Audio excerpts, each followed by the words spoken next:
Hey, what's up everybody? This is Adam with Two Dudes Picking. And a few episodes ago on one of our podcasts, we talked about customer service and how important or unimportant our opinions were on customer service when it came to sales on eBay. And we had differentiating views. We did, I'll admit to that. And a lot of it came down to how we want to present ourselves to our customers in the end and try to get repeat buyers. Someone to, save us or follow us to come back to us later. So I wanted to show you guys what I do with my shirts and my clothes, mostly my shirts, in order to help boost my customer service experience with my buyers. So I'm going to teach you today how I prep my shirts for shipping. This you see here is a folding board for clothes, and I got it on eBay for only like 12 bucks. And I learned this trick when I used to work in a department store back in college, where we always had to clean up the floor before we closed the store down. So this is it cost me about 12 bucks. It's called a folding board. And I've got a shirt here, and you lay it over the top and spread it out nice and even over the whole folding board. So one of the first steps I like to do to boost that customer experience is put a piece of tissue paper inside the folded shirt, and that helps keeps the folds crisp.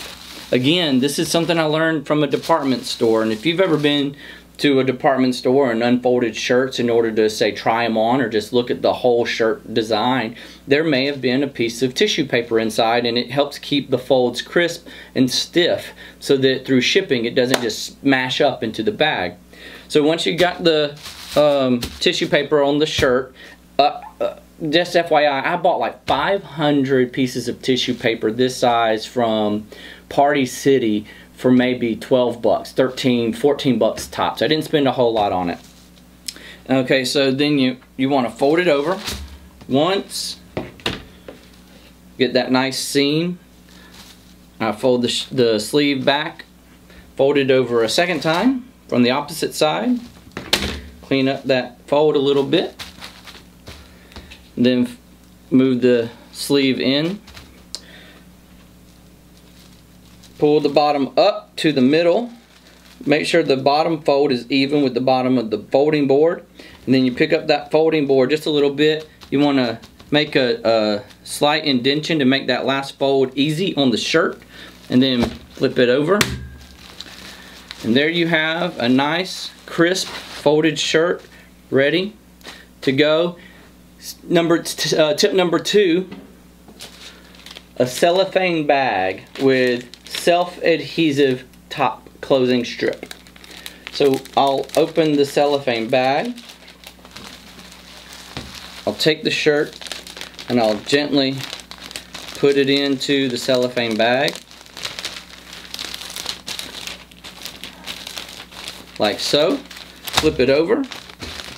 See how it's still nice and crisp, hasn't bunched up on itself yet. Take off this self-adhesive strip, fold it closed, and there you have a nice shirt ready for shipping. This is the final product. Nice crisp edges. It won't fall on itself inside the bag easily because that tissue paper is keeping it nice and crisp and stiff. But there's that.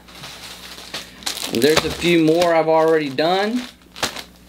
And another benefit to this is you can save room in your closet of inventory, and you can get them off the hanger so you can use the hanger for another future buy, and then these can go stacked on top of each other in a milk crate or any type of cubby such as that you make. I got some from Target I got 3 for 4 bucks total. So that's how Adam likes to ship shirts to his customer in order to boost that feedback and customer experience. So don't forget to like and subscribe to our channel, and come on back to Two Dudes Picking for some more advice. See you later.